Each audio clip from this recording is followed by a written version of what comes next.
vamos a ver cómo los antiguos egipcios construyeron las pirámides con piedras hechas por el hombre, que tienen la apariencia de roca natural. Los bloques de caliza fueron fundidos en el sitio, con una brillante tecnología, hoy redescubierta, llamada ARICAD.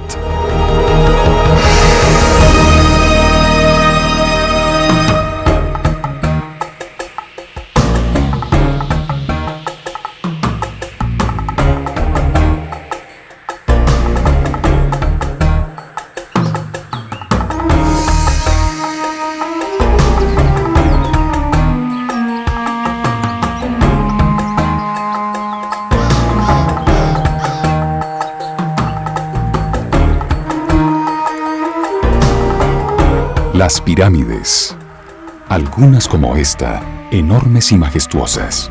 Las más duraderas fueron construidas con sólidas piedras.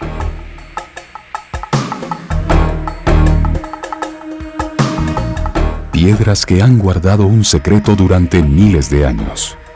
Solo hasta ahora, aunque parezca increíble, se ha logrado resolver el antiquísimo misterio de estas piedras egipcias.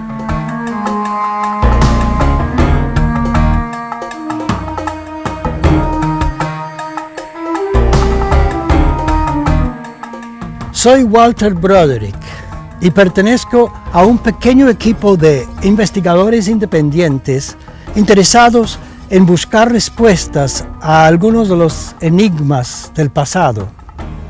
En la actualidad nos hemos enfocado en el misterio que encierran estas piedras egipcias, pues encontramos que la mayoría de la gente tiene un concepto equivocado acerca de ellas.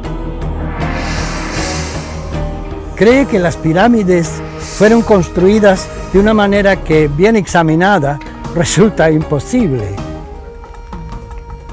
A generaciones de niños de colegio se les ha pedido imaginar vastos ejércitos de esclavos egipcios que tallaban las piedras en lejanas canteras, las jalaban hasta aquí al lugar de las pirámides y luego las elevaban hasta colocar cada una en su sitio exacto.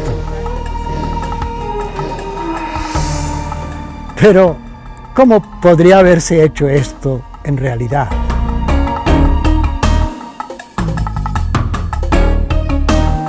La Gran Pirámide tiene aproximadamente 2,5 millones de bloques de piedra. Casi todos pesan por lo menos 2 toneladas y hubieran requerido unos 60 hombres para jalar cada uno. Pero algunos pesan hasta 70 toneladas, y esos se encuentran no en la base de la pirámide, sino a 40 metros de altura. Sin el uso de ruedas, se habrían necesitado más de 2,000 hombres para jalar cada una de estas piedras hasta arriba.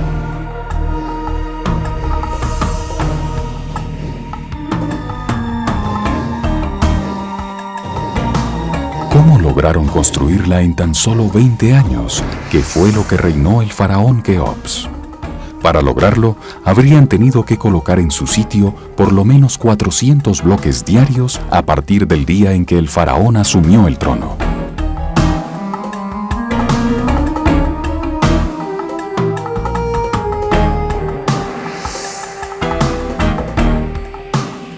Cientos de miles de esclavos trabajarían simultáneamente, hombro a hombro, en el espacio equivalente a una cuadra en una ciudad moderna. Lo cual no habría sido factible. En semejantes condiciones, los hombres no habrían podido moverse. Entonces, ¿cómo fue construida la Gran Pirámide?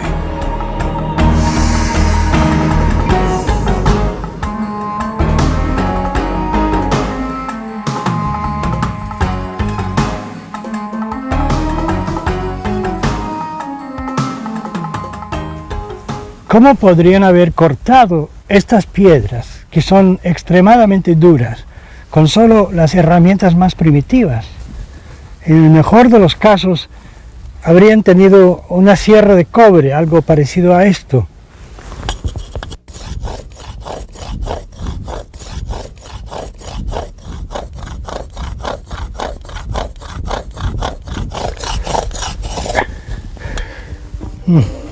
no voy a llegar muy lejos. ¿Y cómo transportaron piedras tan grandes cuando aún no se conocía la rueda y por tanto no existían poleas para elevarlas en el aire?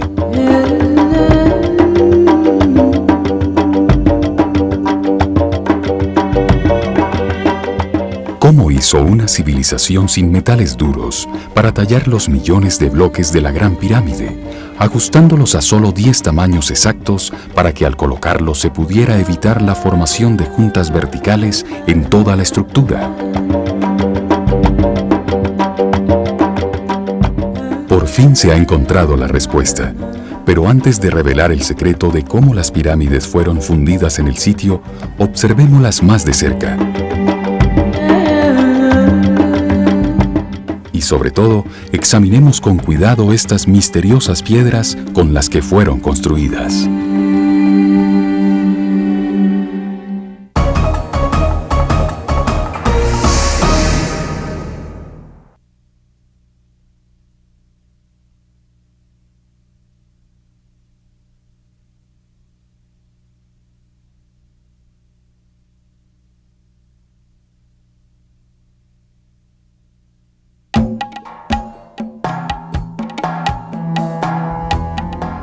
Esta es la entrada original a través del gran muro que una vez encerraba completamente la pirámide escalonada aquí en Saqqara, considerada la más antigua de todas. De modo que es aquí donde uno puede comenzar a estudiar las técnicas empleadas en la construcción de las pirámides, algo que ha sido un enigma para la humanidad durante siglos.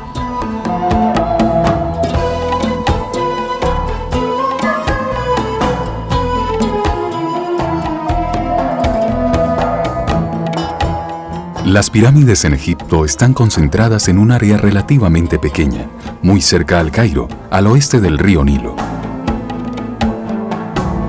Mudos testigos de una civilización desaparecida se levantan en silencio sobre las arenas del desierto.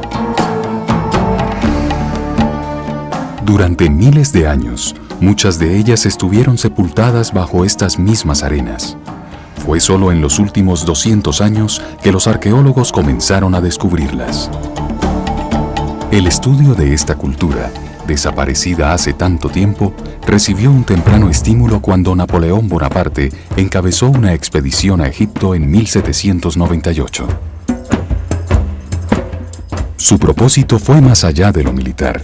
Napoleón llevó consigo un gran equipo de expertos, ingenieros, geólogos y naturalistas, sin hablar de artistas y grabadores, quienes después de muchos años de trabajo produjeron el primer estudio impresionante y profusamente ilustrado de los monumentos egipcios. Gracias a Napoleón, fueron los franceses los que realizaron el primer inventario serio de cientos de tumbas y templos, de la majestuosa Esfinge y de las gigantescas pirámides de Egipto. El trabajo fue continuado más tarde por otros europeos, estudiosos alemanes y británicos, entre otros, y también por norteamericanos. Los arqueólogos trabajaron sin cesar a lo largo de los siglos XIX y XX.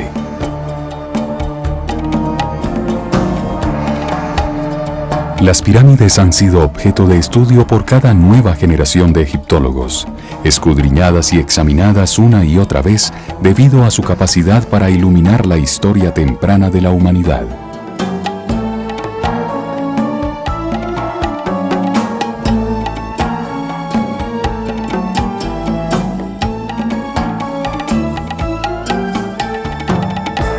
Sin embargo, y a pesar de tan largos y exhaustivos estudios, muchos misterios quedaron sin resolver y muchas preguntas sin respuesta. Hasta ahora, nadie había encontrado una respuesta convincente a una pregunta aparentemente sencilla: ¿cómo fueron construidas las pirámides?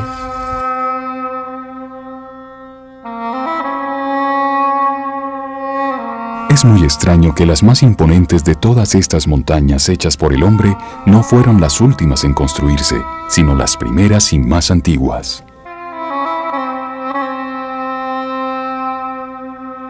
Asombrosa por su perfección, la complejidad de su diseño y también por sus gigantescas proporciones. Tiene la altura de un edificio de 60 pisos.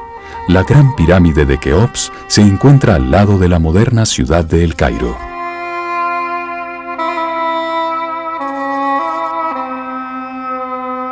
Como ya lo hemos dicho, el faraón Keops hizo construir la estructura completa durante el lapso de su reinado, es decir, en menos de 20 años, hace aproximadamente 5.000 años.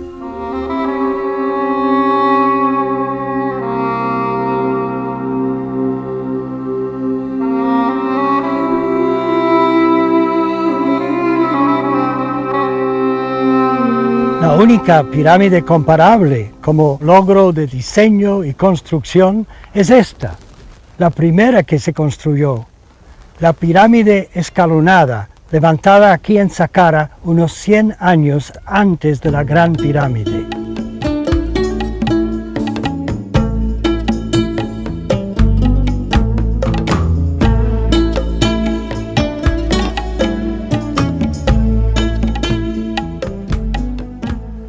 Una pista fundamental sobre cómo se construyó la Gran Pirámide estaba presente aquí todo el tiempo en la pirámide escalonada, pero los egiptólogos no la habían encontrado. Simplemente quedaron perplejos ante el misterio sin poder hallar una respuesta satisfactoria.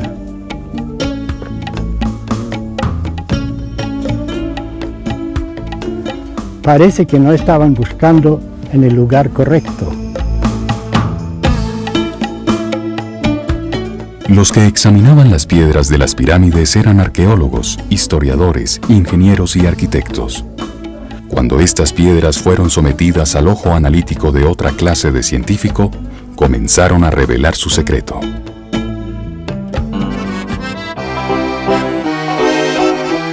El primer hombre en proponer una solución razonable fue Henri Le Chatelier, químico, ceramista y metalúrgico nacido en Francia en 1850.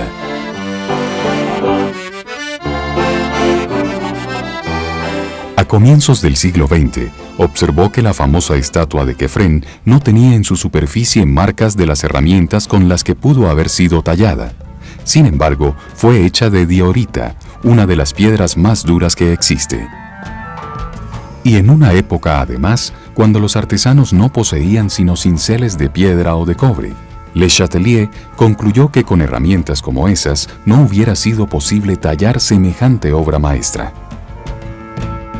Sospechó entonces que no había sido tallada, sino moldeada con piedra aglomerada, así que empezó a examinar otras estatuas.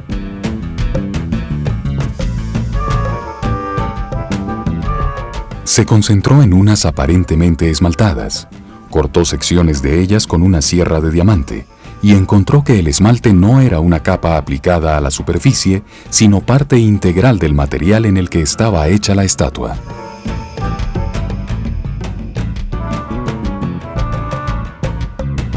Opinó que fueron moldeadas en algún tipo de material sintético y no esculpidas en piedra natural y luego esmaltadas.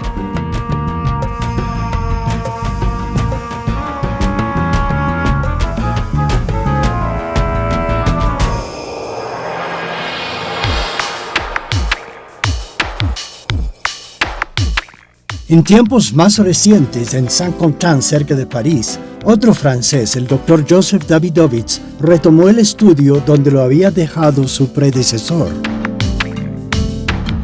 El Dr. Davidovits es un científico célebre por sus investigaciones en un ramo de la química que estudia polímeros, materiales naturales hechos de moléculas compuestas a temperatura ambiente.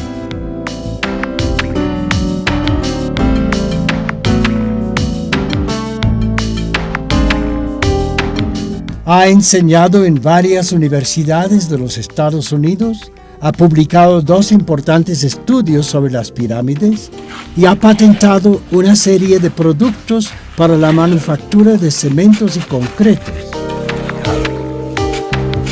En 1998, el profesor Davidovits recibió la condecoración Chevalier de l'Ordre National du Mérite del Estado francés por su labor investigativa y sus numerosas patentes en la producción de cementos.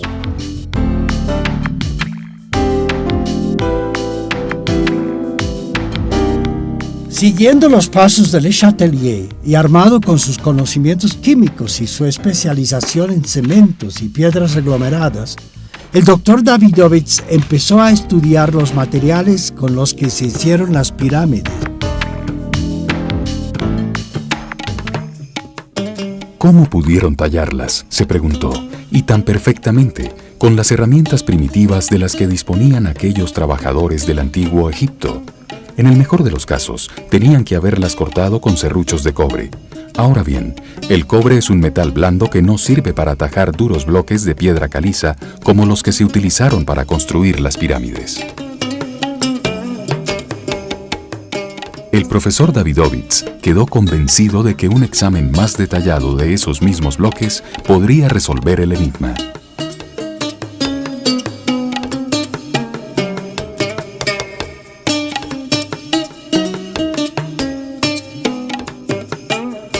Parece haber acertado. En todo caso, encontró evidencia que sugiere que los bloques de caliza no eran piedras cortadas, sino bloques artificialmente aglomerados que al secar tienen toda la apariencia de piedras naturales. Los bloques de las pirámides son de roca caliza, una piedra formada por los sedimentos de esqueletos y de conchas fosilizadas. Estos restos fosilizados se encuentran normalmente sedimentados en capas horizontales. Sin embargo, en las piedras de la Gran Pirámide los encontré mezclados hacia todas las direcciones en un revoltijo al azar, como si hubieran sido mezclados artificialmente.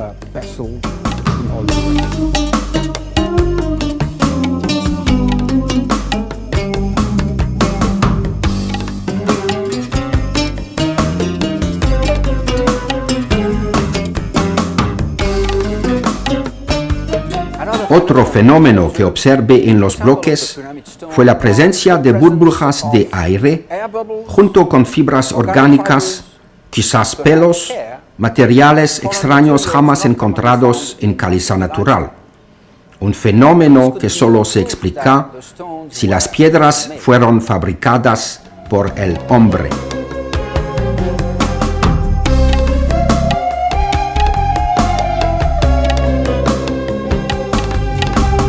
Algo más me intrigaba.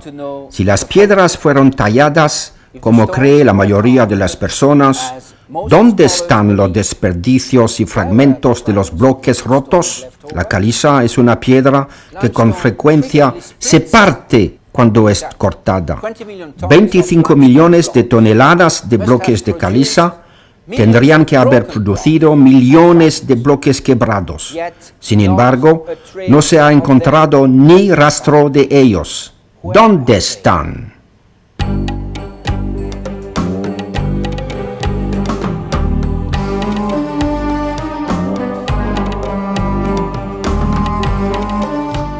Para confirmar aún más su sospecha de que las piedras de las pirámides fueron moldeadas artificialmente, el doctor Davidovits descubrió una pista clave no muy lejos de su casa.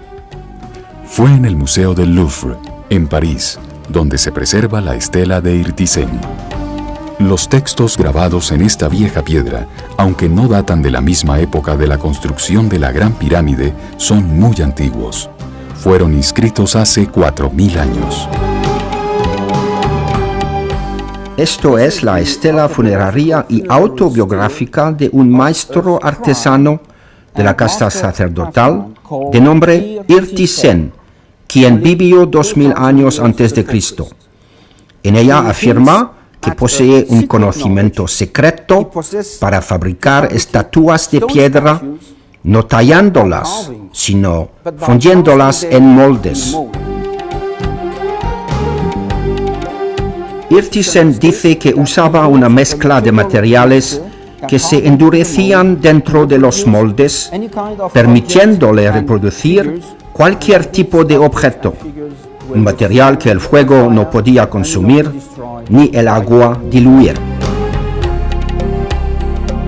Lo cual sugiere que Ertisen utilizaba una especie de pegante químico que se podía mezclar con ciertos minerales y vertir en un molde y de esta manera producir estatuas de piedra.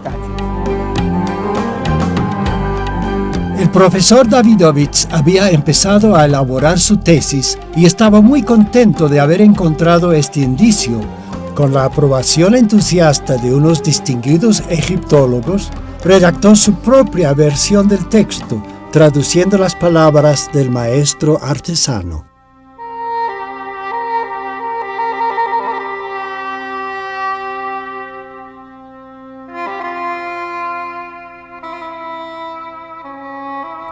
Conozco el secreto de los jeroglifos. Conozco las cantidades exactas de la receta para fundir piedra, para vaciarla en el interior de moldes y darle forma a un miembro en su lugar preciso. Conozco el andar de la figura de un hombre y la de una mujer, el instante para una postura realista, la humillante sumisión de un cautivo solitario, la mirada en los ojos de quien contempla a su hermana, el rostro asustado de un extranjero bajo custodia, el empuje del brazo de quien vence al hipopótamo, la pose del que corre.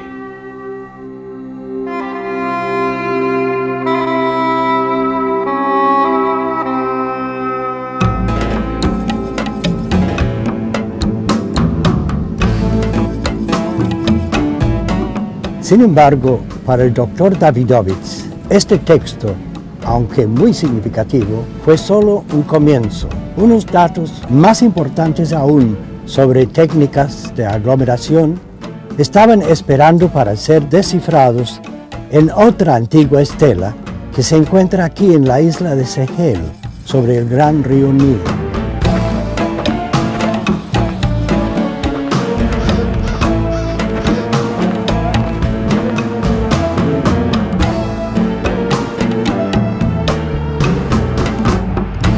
Finalmente, el profesor Davidovich iba a desenredar el misterio de cómo se hicieron las pirámides mediante una lectura cuidadosa e innovadora de los jeroglíficos que están tallados en la superficie de esta roca.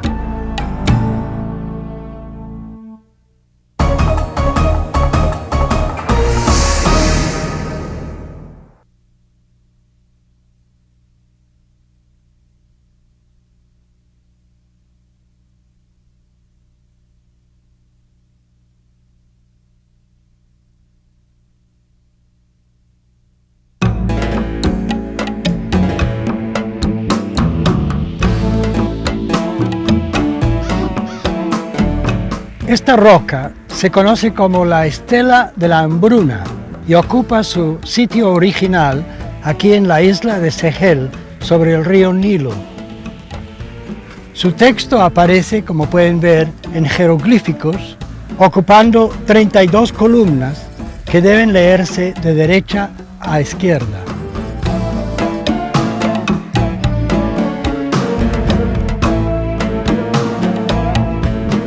Las primeras columnas tratan de la hambruna que ocurrió durante el reinado del faraón Djoser, cerca de 3000 años antes de Cristo, antes del reinado de Keops. Los jeroglíficos relatan la siguiente historia. Por muchos años, el Nilo crecía hasta inundar las llanuras a su alrededor, convirtiéndolas en suelo apto para la agricultura. Sin embargo, durante 7 años en el reinado de Djoser, el río no creció, así que los cultivos no prosperaron, la tierra seca se volvió estéril y hubo en consecuencia una gran hambruna por todo el país.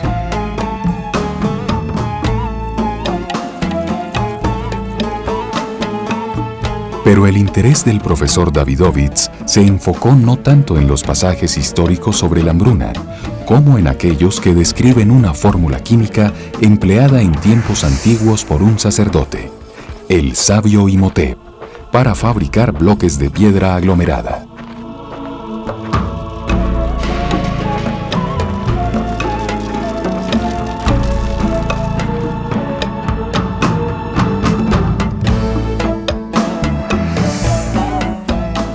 Esta estela se descifró originalmente en 1889, pero debido a las limitaciones del conocimiento científico en aquella época, el pasaje que contiene la fórmula fue malentendido, o al menos no bien traducido. Ahora, el profesor Davidovich, con sus conocimientos de la química, ha podido descifrar su verdadero sentido. En esta sección de la estela, conocida como las revelaciones de Imhotep, una de las palabras más significativas que descifré y entendí es Ari-Kat, un compuesto de dos jeroglíficos que forman un solo adjetivo. Ari es el participio pasado de un verbo que significa trabajar con o dar forma, simbolizado por un ojo y una figura humana sentada, que indica que el trabajo es hecho por el hombre. Al añadir una segunda palabra, kat, los dos brazos alzados y el semicírculo, se le agrega el sentido de algo creado. Ari-Kat es algo fabricado por el hombre. Y cuando se asocia con los minerales, como en este caso, significa algo procesado o hecho sintéticamente. Ahora el profesor Davidovich estaba seguro de que su teoría era correcta. La respuesta al enigma de las pirámides se encontraba en su ramo particular de la ciencia, la química, o más bien, para darle su nombre antiguo, la alquimia. Y el alquimista en cuestión era el gran Imhotep.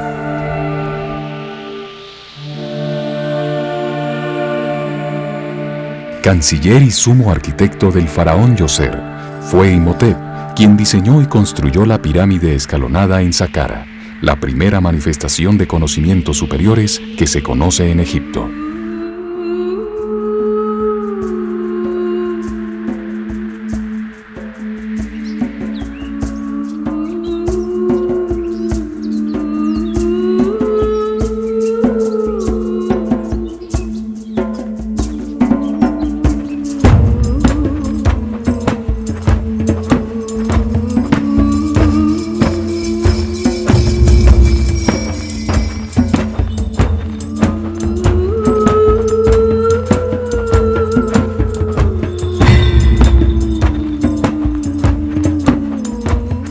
Imhotep pertenecía a una cerrada organización de sacerdotes llamada la Escuela de Misterios del Ojo de Horus, guardianes exclusivos del conocimiento en el Antiguo Egipto.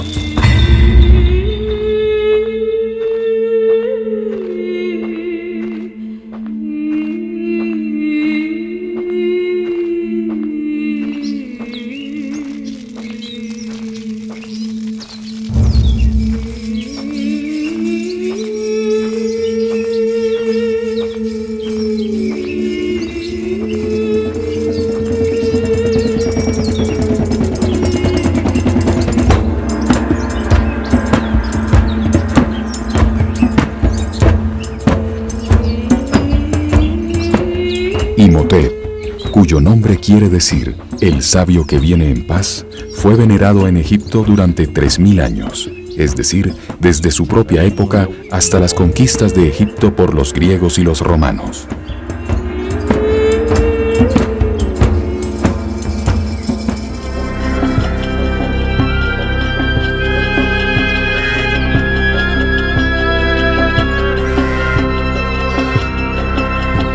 El padre de Imhotep era el arquitecto del faraón, un noble hereditario que pudo determinar el destino de su hijo. Decidió matricularlo en el sacerdocio y a una muy temprana edad, la madre de Imhotep llevó a su hijo por el río Nilo hasta su nuevo hogar en el templo de Anu.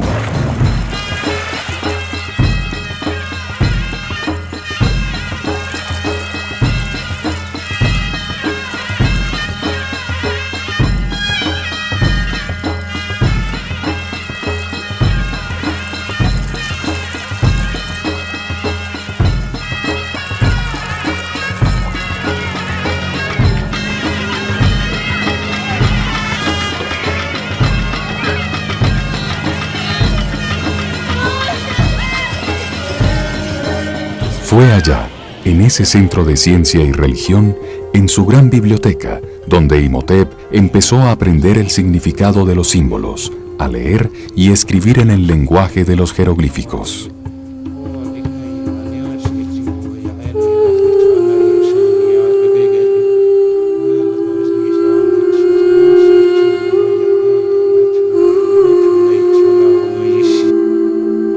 Con el transcurso del tiempo, estudió diseño de templos, además de técnicas constructivas, geometría, medicina y todo lo que los sabios sacerdotes habían entendido sobre la estructura del universo.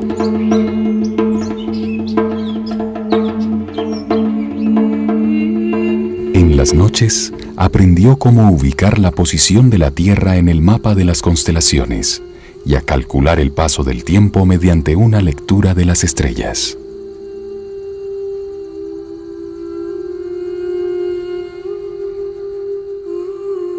Su guía espiritual le enseñó el significado sagrado de las deidades egipcias con sus cabezas de animales, cada una representando una cualidad universal bien expresada por el animal. El halcón con su agudeza y excelente visión, el zorro con su astucia, y así por el estilo.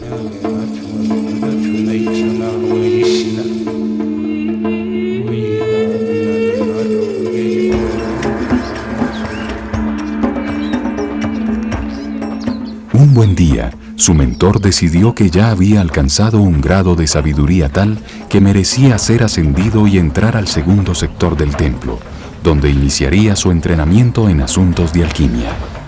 Los más experimentados alquimistas trabajaban allí, aglomerando la piedra para moldear las vasijas sagradas.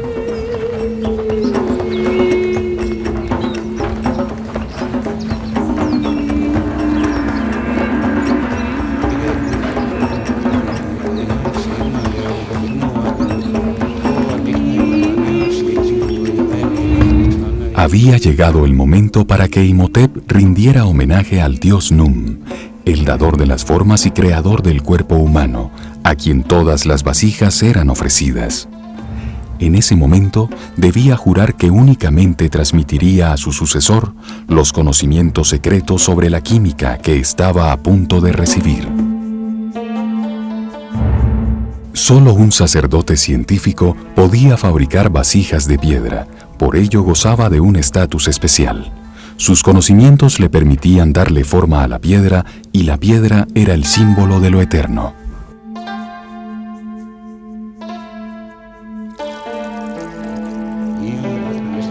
Ahora Imhotep pertenecía al cerrado círculo de los que sabían usar las sustancias químicas transformadoras. La primera de todas, una muy abundante en Egipto, la sal de natrón, un mineral cristalino que reacciona fácilmente con la mayoría de las sustancias conocidas. El natrón es una sal que es en realidad carbonato de sodio. Abunda en el desierto y en Wadi el Natrón. Los alquimistas egipcios lo utilizaban para catalizar la reacción química entre diferentes minerales silíceos. La sal de natrón también se usaba para hacer el pan sin levadura, que era el alimento nacional, para momificar, ya que preserva la carne por mucho tiempo después de haber cesado las funciones vitales. La sal de natrón jamás perdió su valor sagrado. En el Talmud simboliza la Torah o la ley, y en la Biblia es el símbolo de la alianza entre Yahvé y el pueblo elegido. Luego Imhotep aprendió que existía otra sustancia transformadora, la cal, un mineral que actúa como un pegante.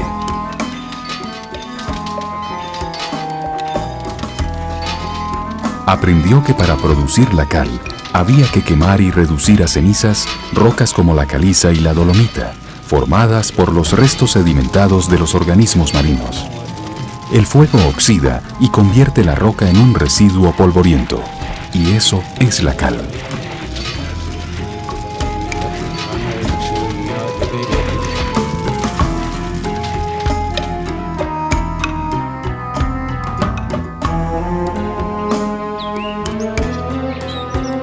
Las cenizas de leña también son ricas en cal, y los sacerdotes establecieron la costumbre de recibir como ofrenda las cenizas de las cocinas de todo Egipto.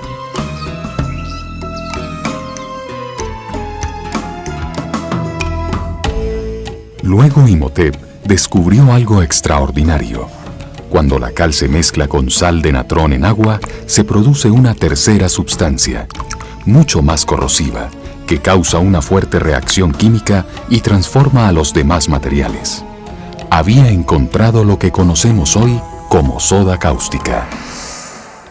Cuando Imhotep mezcló la sal natrón y la cal en el agua, se inició una fuerte reacción química. El natrón se disolvió en el agua y las partículas de cal se dispersaron, quedando en suspensión, produciendo soda cáustica. Todo mineral silíceo que contenga agua en su estructura reacciona fácilmente con la soda cáustica, formando silicato de sodio, lo que los antiguos llamaron vidrio soluble. El vidrio soluble, mezclado con los minerales azules, la turquesa y la crisocola, producen un pegante especial, un cemento basado en agua, usado para moldear vasijas y estatuas en piedra. Este cemento egipcio era un pegante muy poderoso que integraba al aluminio y los sílices en un nuevo compuesto, un mineral sintético llamado zeolita, que tiene toda la apariencia de roca natural.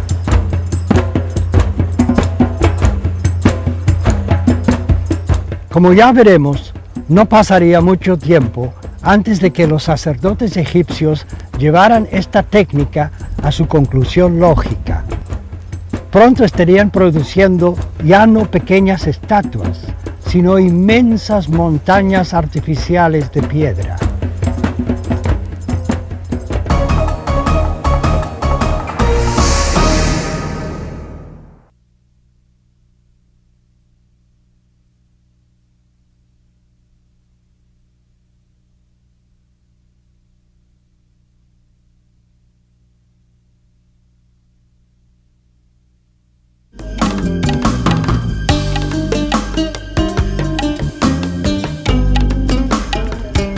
Veníamos hablando de Imhotep, el sacerdote y alquimista del antiguo Egipto.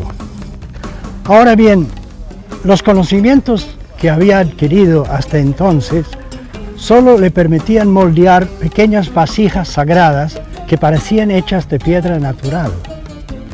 Era un logro impresionante. Sin embargo, todavía le faltaba mucho por recorrer. Tenía que descubrir cómo aplicar estos conocimientos en una escala masiva para poder construir un eterno tabernáculo para su Dios, un monumento gigantesco de piedra, ya que para los egipcios la piedra simbolizaba la eternidad.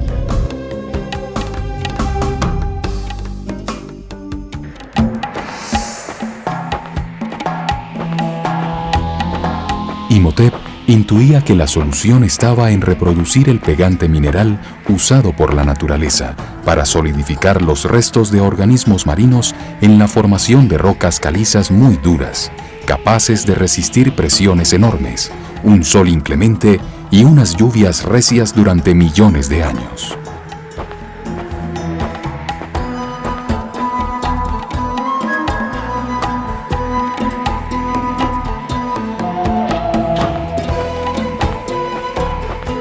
Sus investigaciones lo llevaron a encontrar en Saqqara dos clases diferentes de estratos de caliza que contenían conchas y arcilla. Una caliza de roca durísima, imperecedera, la otra una caliza muy blanda, que se deshacía fácilmente bajo presión o al humedecerla con agua.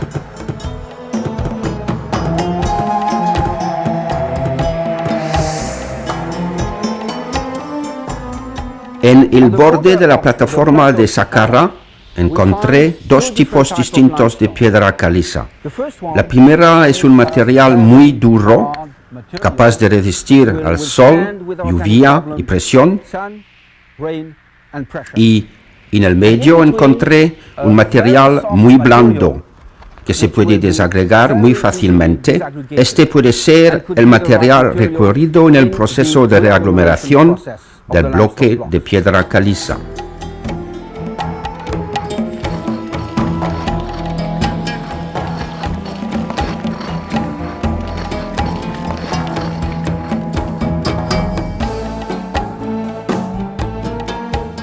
Cuando Imhotep aplicó agua a la caliza blanda, se deshizo, dejando una greda blancuzca y arcillosa con los restos de los organismos marinos en el fondo.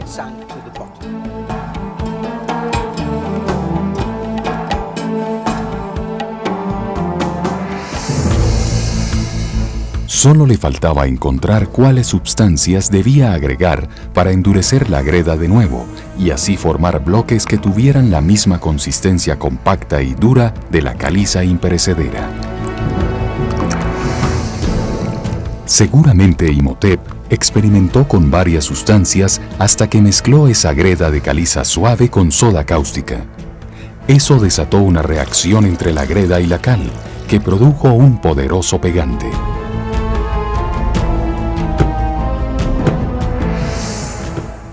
La soda cáustica es un alcalino muy agresivo que ataca la arcilla, transformándola en una roca llamada zeolita o feldespato.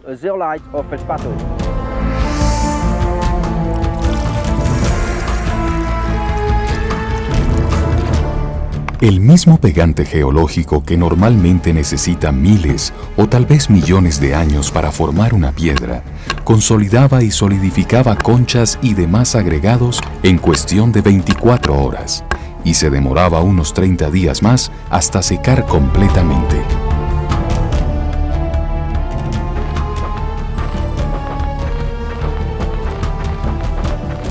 Esta mezcla se endureció formando un bloque altamente resistente.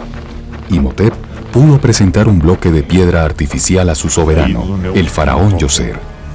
No era muy grande, pero como adelanto científico, era enorme.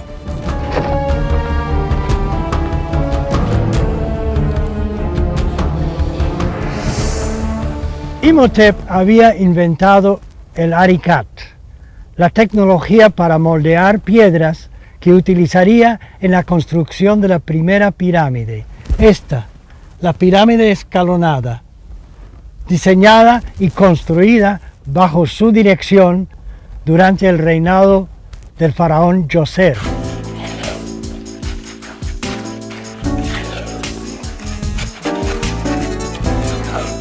Con el tiempo, la antigua alquimia de Imhotep se perdió, para ser reinventada 5000 años después por el profesor francés Joseph Davidovich en su laboratorio de Saint-Quentin, cerca de París.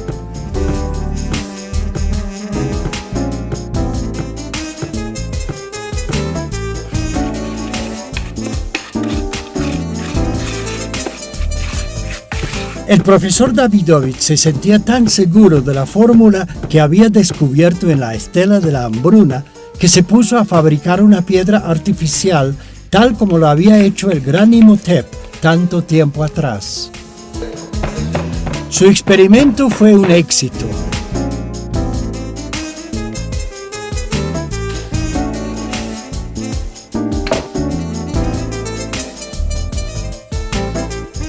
Decidió fabricar una piedra más grande, de las mismas dimensiones de aquellas que se ven en la pirámide de Keops.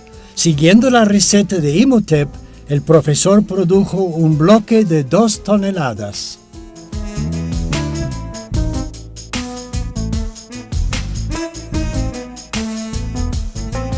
Hemos estudiado esta roca y a esta escala y en estructura microscópica aparece exactamente como una roca natural, una caliza fosilífera.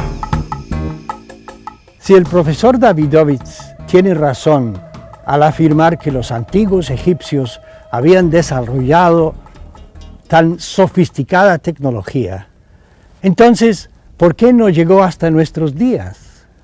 El cemento Portland, como lo conocemos, no se inventó sino hasta el inicio del siglo XIX. ¿Cómo se perdió la fórmula de los egipcios? ¿Y por qué? No lo sabemos, pero es un error suponer que las tecnologías y las innovaciones más recientes son necesariamente superiores a las antiguas. Muchos son los descubrimientos científicos de tiempos antiguos que se perdieron para luego ser reinventados. En Egipto, la revolucionaria tecnología empleada en la construcción de las pirámides no era ampliamente conocida. Al contrario, era propiedad exclusiva de un pequeño grupo de sacerdotes.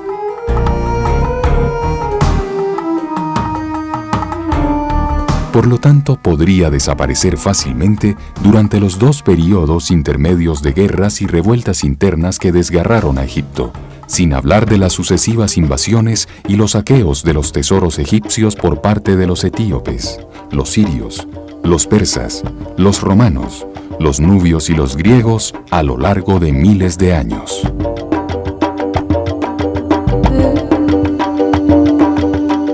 Y no solo se perdió la tecnología, también llegó el momento en que las grandes obras agotaron las minas y canteras y ya no se disponía de cantidades suficientes de los materiales precisos para trabajar.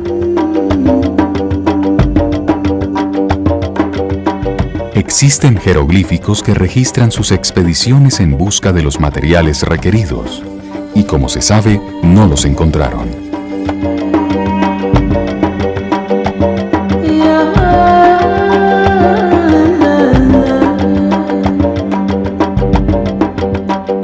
Es revelador mirar las pirámides construidas en tiempos más recientes, es decir, hace apenas 3.000 años, comparado con los 5.000 años que nos separan de la era de Imhotep y más tarde de Keops con su pirámide gigante.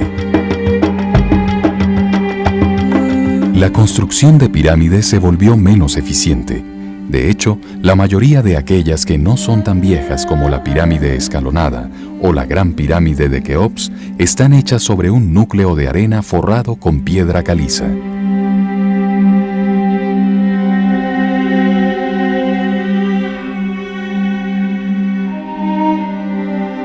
Tenemos dos tipos diferentes de construcción de pirámides.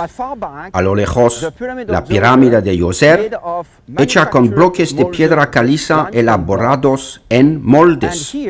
Y aquí detrás, la pirámide del faraón Userkaf, de la quinta dinastía, que fue construida 100 años después de la gran pirámide de Keops.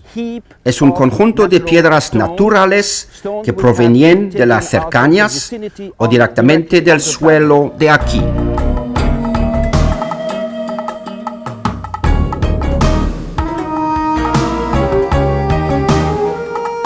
Al quitar su recubrimiento, como sucedió cuando nuevos constructores reciclaron sus bloques para construir otros monumentos, esas pirámides se derrumbaban.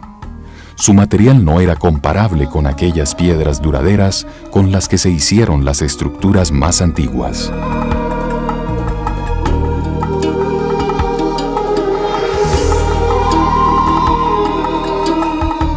En nuestro próximo programa, nos encontraremos de nuevo con el faraón Djoser y su arquitecto Imhotep para presenciar la construcción de la pirámide escalonada.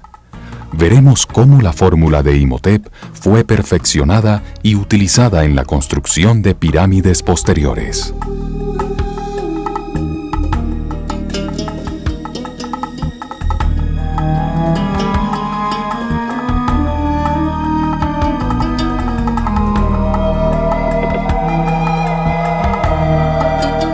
Seremos testigos de cómo el tamaño de las piedras aumentó gradualmente durante la era de la construcción de las pirámides, desde los pequeños bloques de Imhotep que pesaban unos pocos kilos hasta los enormes bloques y vigas de soporte que pesaban cientos de toneladas, imposibles de jalar y elevar sin ruedas ni poleas.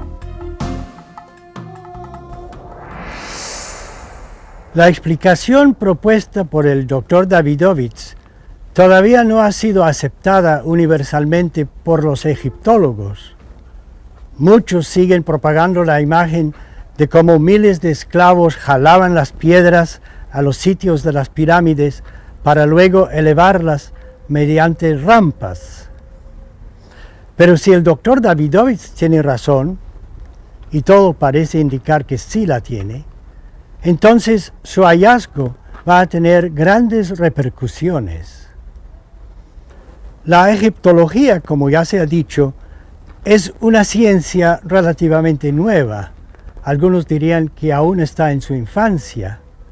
Y lo menos que puede decirse acerca del descubrimiento del doctor Davidovich es que nos ilumina de una manera sorprendente sobre lo que parece haber sucedido en Egipto en tiempos remotos. En consecuencia, mucha historia tal vez tendrá que ser escrita de nuevo. Y quién sabe, a lo mejor otros secretos se esconden aún dentro de estas misteriosas piedras egipcias.